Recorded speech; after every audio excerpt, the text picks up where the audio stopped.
চিল্লাইতেছস কেন? ওস্তাদ এমন নাটক তো কাস্টমার আইবো না। কাস্টমার আহে এমন ডাইকা ছিলাম তোর কুবুদ্দিতে পড়ে বিরিয়ানির দোকান দিছিস, তুই কি কইছিলি আমারে? হ্যাঁ না দিমু বাইক বেচে ওটা বিরিয়ানির দোকান দিছিস, সাইকেল কেন টাকা নেই আমার কাছে। ওস্তাদ আপনি কোনো চিন্তা করেন না, আপনি আবার 4টা লোক দেন, আমি 4টা লোক 4টা মোড়ে খাড়া করে রাখবো, একটা সিঙ্গেলে একটা কলেজের মাঠে একটা দৌড় দিব, ওই গ্রামে সব লোক দেখবেন এই দোকানের দিকে আয় পড়ছে। মানুষ না কোন ছাগল গন্ধ যাইতেছে না নাকি? কই কেউ তাইতেছে? হ্যালো ভাই, কি করবেন তাড়াতাড়ি কর, দোকানে অনেক কাস্টমার। কি পার্সেল লাগবো? 15 প্যাকেট বিরিয়ানি পাঠানোর ব্যবস্থা আমি করতেছি। 15টা কি খালি প্যাকেট সেকেটে? আমনে তাড়াতাড়ি ওই যে ডেলিভারি ম্যান আর একটু ফোন দেন। আরে বিরিয়ানি ডেলিভারি দিতে হইব না? তুই বেটা আমি ডেলিভারি ম্যান, তুই প্যাকেট কর। আপনাদের বিকালে আসার কথা না তো, আমরা তো 10 থেকে 15 মিনিটের মধ্যে। চল আমি যাবো না, হালায় আমার দাঁড়িয়ে দিয়ে কথা বলছে। আপনি কি অনেকক্ষণ বসে আছেন নাকি? প্লিজ বসুন বসুন বসুন। এই নিন আপনাদের টাকা। দাওয়াত রইল থেকে না? জি দাওয়াত রইল। আমরা তো অলরেডি 10 লক্ষ টাকা অ্যাডভান্স করে দিয়েছি, আর বাকি টাকাটাও আজকে দিয়ে দিচ্ছি। আমার ফিউন্সে আসলে আপনাদের এই দাওয়াত রইল ব্যাপারটা খুব পছন্দ করেছে। আমার মনে হয় যে তারা মনে হয় পুরো ইভেন্টের কাজটা আমাকে দিতে চাইতেছে। আপনার কিছু ভাবার দরকার নেই, যা ভাবার আপনি পরে ভাই। কি তাহলে কাজ শুরু করুন? আজকে থেকেই করবে নাকি? হ্যাঁ আরে তাড়াহুড়া দাম, টাকা যেহেতু আজকে দিচ্ছেন আমরা কাজটা কালকে দিয়ে শুরু। ভাই আমার মনে হয় আপনাদের কোনো একটা ভুল করছেন। হ্যাঁ আপনারা ভুল করতেন, কিন্তু এখন কিন্তু ভুল করেন না। উনি কে? আর দেখুন আমরা কিন্তু আসলে আমাদের প্রোগ্রামটা খুব ক্লাসি এবং যেভাবে বলছে উনি অলরেডি টাকার দিকে তাকে ভাবা শুরু করে দিয়েছে, এই টাকা কোথায় কিভাবে কোন খাতে কেমনে খরচ করে। কান্নাকার টাকা কান্নাকার কাম আমরা লয়ে যাইতেছি গা, আবার খারাপ কিছু না হইলেই হয়। এর মধ্যে আমাকে ব্যবসা রাখা হয়ে যাবে। কথা কিন্তু খারাপ কস নাই। ঠিক আছে আর শোনো শোনো, আমাকে আপু করবো না, ম্যাডাম বলবা, কোম্পানির একটা ব্যাপার আছে। ভালো বাবা, সময় তো হাতে বেশি। হ্যাঁ এটা একটা প্রবলেম। আপু আপনারা কি এখনই কাজ শুরু করবেন? হ্যাঁ এখনই কাজ শেষ। বাকি টাকাটা? টাকা মানে? মানে আপনাদের সাথে আমার কথা হলো না? হ্যাঁ আমরা তো দাওয়াত রইলে কিন্তু আমরা টাকাটা দিলাম। কখন কোথায়? আমরা তো আপনাদের দুজন লোক এসে তো আমাদের কাছ থেকে টাকাটা নিয়ে গেল। দুজন লোক, আমরা তো এই প্রথম আসলাম, এর আগে তো আসিনি আমরা। ফোন দাও, এখনই ফোন দাও, তাড়াতাড়ি দেখো। হ্যালো, আমি তো ছিলাম যে এই বলতে পারতাম না, আমি তো একজন একজন করে বলবেন, সবাই একসাথে বলতে পারবেন না। আমি যার দিকে আঙ্গুলটা দেখাবো শুধু সেই কথা বলবেন। স্যার আপনি বলেন।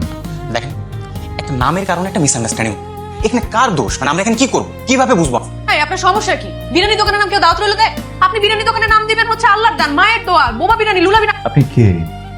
আপনি কেন? আপনি কোথা থেকে? আমি তো আপনাকে চিনি। আপনি কেন দিচ্ছেন দাওয়াত রইল না? আপনি ইঙ্কি পিঙ্কি পঙ্কি চঙ্কি ডঙ্কি কিছু একটা দিয়ে দিতেন, আমি তো একবারই আপনার সাথে কথা বলি। আমি কি বলছি? দাওয়াত রইল। আমি কি একা একা জোর করে ভিতরে ঢুকছি নাকি আপনি আমাকে ভিতরে ঢুকতে বলছেন? আমি এখানে এসে বসছি, আমি কি আপনার কাছে টাকা চেয়েছি স্যার? আপনি নিজে থেকে আমাকে টাকা দিচ্ছেন না? এই মুরব্বীরা আপনার এখানে সবাই এসেছে, এবার জন্য আপনি আমাকে ফোন দিচ্ছেন, আমি কি সাথে সাথে চলে আসছি না? মুরব্বী আপনারাই বলেন, আমার যদি ভিতরে কোনো খারাপ নিয়ত থাকে আমি পালা যেতাম না? দেখেন আপনাকে যে টাকাটা দিচ্ছে আপনি আমাকে দিয়ে দেন, আমি আমার কাজটা সুন্দর মতো শুরু করতে। টাকা কি আপনি আমাকে দিচ্ছেন, আমি আপনাকে কেন টাকা দিব? আমাকে যিনি টাকা দিচ্ছেন উনি যদি আমার কাছে টাকা চান আমি সাথে যেতাম না। আপনি টাকাটা দিয়ে দেন ভাই। ওস্তাদ পুরাই তো অ্যাডভান্স দিচ্ছেন না?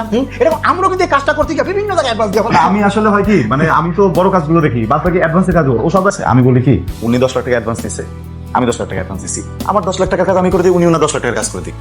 এভাবে কাজ আমি করবো না, আমাকে আমার টাকা দেন, আমার যে ইভেন্ট আমি ওটা প্রপারলি করতে চাই, না হলে আমি এখান থেকে চলে। উনি চলে গেলে আলহামদুলিল্লাহ, ওনার যে বাকি 10 লাখ টাকা ওইটা আপনি নেন, নিয়ে আমাকে দিয়ে দেন, আমরা 20 লাখ টাকার কাজ। ভাই আপনারা দুজন একসাথে কাজটা করেন, আর না হলে আপনারা দুজনই টাকা এক্ষুনি আমাদের দিতে হবে। আমাদের দিক দিয়ে কোনো সমস্যা নেই, আমরা রাজি। ঠিক আছে আমি কাজটা করব, কিন্তু আপনি যে প্ল্যানিংটা দিচ্ছেন ওই প্ল্যানিংটাই হবে না। সাইফার জেরিন তো ছোট মানুষ, ওর এখনো ম্যাচিউর হয়নি, ঠিক আছে? কে ভাই আপনি? আরে ভাই উনি এরকম, উনি ম্যানেজার আর সাইড সাইড করতে। একদম একদম আপনি যেভাবে বলেছেন এভাবে স্যার। স্যার উনি কি বলে জানেন? অনেক কিছুই বলছেন, কি কি বলছেন ওটা না এখন না বলি। আসলে আমি যেটা চাইতেছিলাম বুঝছেন, যেহেতু স্টেজটা এই জায়গায় হবে, লাল রঙের একটা পেছনে ব্যাকগ্রাউন্ড দিয়ে দিব, এই লালের উপর ধরেন হলুদ হলুদ গান্দা ফুল আছে না, ওগুলা মনে করো ছড়া ছিটা দিয়ে দিলাম। বাহ বাহ, গুড আইডিয়া। তোমার নাম্বারটা দিও। সো খ্যাত হ্যাঁ মানে আমরা একটা থিমের সাথে আগাবো। থিমটা কি? রঙের গোলাপ। আমাদের থিমটা থাকবে পুরো একটা হোয়াইট ব্যাকগ্রাউন্ডের মধ্যে ছোট ছোট গোলাপ ফুট কথা হয়েছিল। বাহ অসাধারণ, এই তোমার নাম্বারটা দিয়ে যাও। বিয়ের আয়োজন চলতেছে নাকি মরা বাড়ির আয়োজন চলতেছে? বিয়ে তাদের লাল, গোলাপের রং গোলাপি না, আমি সুন্দর করে লাল রঙের একটা ইচ্ছা সাজাই দিই, আমি আগে বানাই, আপনারা দেখেন কেমন। তাহলে যেভাবে গাইড করবে আপনি ওভাবে কাজ করবেন, কেমন? ওস্তাদ আপনার যে বেইজ্জতি করলো একটু আগে, খালি জুতার বাইটা দেওয়া বাকি রাখছে। আমি তো চাইতাছি ওরা জুতা উড়ায় উড়ায় মার। গরু ছাগলের ডাক্তার, সে আইছে টাকার গরম দাইতে। কোন পেশাকে আপনি ছোট ভাবে দেখতে পারেন না। আরে ডাক্তার মানে ডাক্তার, আমি কি আপনার পেশা নিয়ে ছোট করেছি? আপনাকে একজন কনস্টেবল, সামান্য কনস্টেবল বলছি আপনাকে, আপনি একজন পুলিশকে ছোট করে কথা বলতে পারেন না। দেখুন খবরদার, আমি আপনার পেশাকে ছোট করি নেই বলেছেন। এই ভাই আপনি আঙ্গুলটা নামায় কথা বলেন। আমি কেন নামে কথা বলবো? আঙ্গুলটা নামায় কথা বলেন। একটা মিনিট, বিয়ে ভাঙছে কেন? জামাই বউ একসাথে বিষ খাইছে? বউয়ের বাপ আর জামাইয়ের বাপ দুজন মিলে ইচ্ছা মতো ঝগড়া করছে না, বিয়ে ভেঙে দিছে। এই মানুষগুলা না কয়েকটা গরু ছাগল আছে, বাচ্চা কাচ্চা কথা চিন্তাই করে না, নিজেদের অহংকারের জায়গা বড় রাখার জন্য বিয়ে শাদী ভেঙে দেয়। বিয়ে শাদীর কন্ট্রাক্টটা ক্যান্সেল করে 40 কন্ট্রাক্ট নে। আমি আসতেছি, তুই অন্য কাউকে নিয়ে নে, আমি পাঠাইতেছি, ঠিক আছে? আমার এই জায়গায় বিয়ে হইতেছে। অনেক সুন্দর করে ম্যানেজ করছো। ম্যানেজ করি নাই, আপনারা আমার রিজিক বা আমি আপনাদেরকে ডেকেছি রান্না বান্নার বিষয়টা বলার জন্য। একদমই চিন্তা করতে হবে না আবার খাওয়ানি আপনি ব্যাপার না, খাওয়ানোর চিন্তা আমাকে। আমার ওস্তাদ যেহেতু দায়িত্ব নিছে, খাওয়ার সময় মতো এই ট্রেডিশনাল খাবারটা একদমই সাপোর্ট করছি না। এত তেল মশলা থাকে, মানুষ তো অসুস্থ হয়ে যাবে। সব সুগার ফ্রি হবে, যত ধরনের বেভারেজ সব সুগার ফ্রি হবে। এই বাংলাদেশের বাবুর্চের এই সমস্ত খাওয়ার কোনদিন আছে না? অতীতের এই সমস্ত খাওয়ার অভ্যাস আছে, এখন আইটেম দ্বারা দিতে হবে। মনে হচ্ছে অতিথিরা যারা আইবো, যে 500 জন আইবো, সবাই ডায়াবেটিস। তুই কিন্তু একদম এখান থেকে ফেলে দিবি। আচ্ছা ইমন সাহেব, বিয়ে বাড়িতে যেসব হয় ওই সবই, আমরা তো হাসপাতালের রোগীদের জন্য খাবার করবো না, তাই না? বাহ বাহ, আমার কেন জানি মনে হচ্ছে মিস নাবিলা বুঝছেন যে ইমন সাহেব যে আইটেমগুলোর কথা বলছে এটাই আসলে বিয়ে বাড়িতে অ্যাপ্রোপ্রিয়েট। ওনাদেরকে ডেকেছিলাম এই রান্না বান্না বিষয়টা জানার জন্য। মিস নাবিলা বলছেন যে এবারে যে বিয়ে বাড়িতে যে রান্নাগুলো হবে সব সুগার ফ্রি করে। ইমন সাহেব বলছেন যে ট্রেডিশনাল যে আমাদের বিয়ে বাড়িতে যে রান্নাগুলো হয় ওগুলোই করতে যাচ্ছেন। মিস নাবিলা, দেখুন এখানে কিন্তু সবাই, আমাদের যে গেস্টগুলো আসবে সবাই কিন্তু বিভিন্ন ধরনের গেস্ট আসবে। তারও বলেন পাকনামি না করতে, আমি যেটা করি ওটা ফলো করতে। আমি কথা বলতেছি। আমার মনে হয় আমাকে একটা সুযোগ দেওয়া হোক। এ হচ্ছে স্পেশাল বাবুর্চি মিস্টার মোটু এন্ড স্পেশাল বাবুর্চি মিস্টার পাতলু, যে কারো হাতের রান্না খেয়ে আমাদের দাওয়াতিরা অসুস্থ। যতক্ষণ না পর্যন্ত একটা ঝামেলা তৈরি করতে পারেন ততক্ষণ পর্যন্ত আপনার পেটের ভিতরে গুড়গুড় গুড়গুড় গুড়গুড় করতে। আপনার এই নমুনাদি বাবুর্চির সাথে আমি এক পাঙ্গা নিলাম। যে ভালো রান্না করবে সে থাকবে। Challenge accepted. আজকের বিয়ের অনুষ্ঠানে দুই পক্ষই এখানে উপস্থিত আছে, খাবার টেস্ট করব। দুজন খাবার রান্না করেছে, আর রান্না ভালো হবে তাকে আমরা এই বিয়ের অনুষ্ঠানের খাবার দায়িত্ব দিই।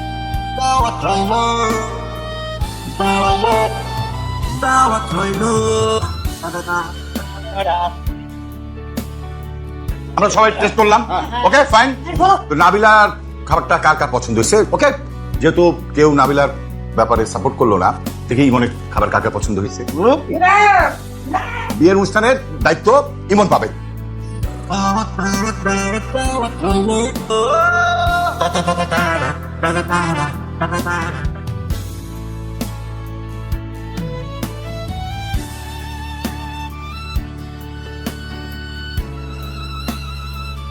ফ্রেশ হয়ে আসে ট্রায়ালটা দিব।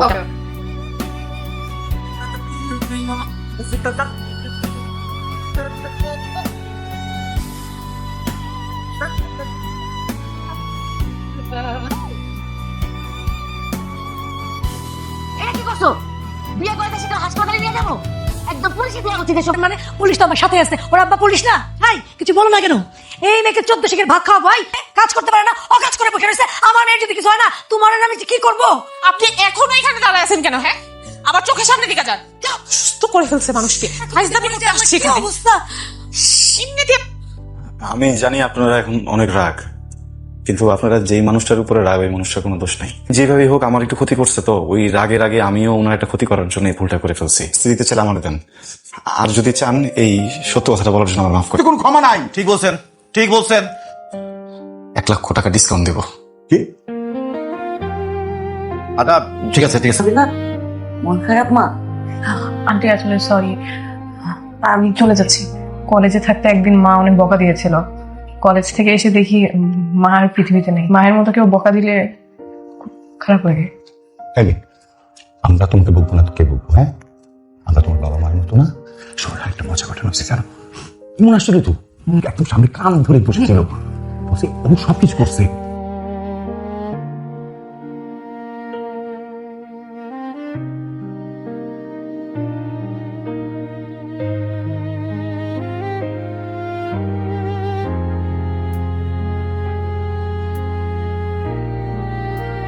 আচ্ছা ঠিক আছে, আপনি তাহলে আমার 1 লাখ টাকা ফেরত দেন। কিন্তু আমি তোমার এই রেটটা অন্য কাউকে দেবো না।